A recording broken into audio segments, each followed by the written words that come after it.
大家好，我係 Suki 啊，今日同大家睇嘅咧就係上水太平村嘅綠表居屋市場喎。我哋可以四周圍望下。好，先上到嚟樓層啦。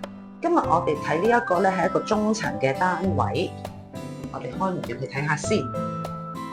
咁呢一個單位咧就係清水房嚟嘅，咁就冇任何間隔啦。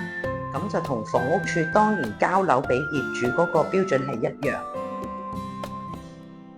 咁我哋就可以自己再自由間隔啦。咁就望翻呢一個社區健康中心大樓，咁亦都望到呢一個威尼斯嘅泳池景。遠處咧就係呢個郁步苑同埋上水火車站。咁如果由屋苑步行到上水火車站咧，就非常之近嘅，大概係5分鐘左右嘅時間。咁就3邊窗。咁好多時咧就會攞呢2個房間，就攞2個窗位，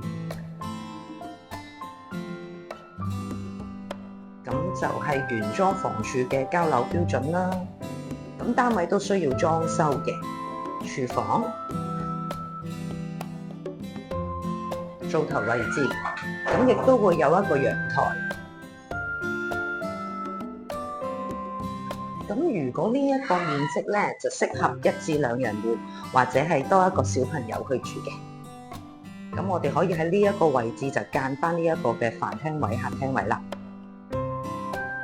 大家持有呢一個綠表證或者係白居二證嘅咧，可以隨時聯絡我，帶你上嚟實地睇下。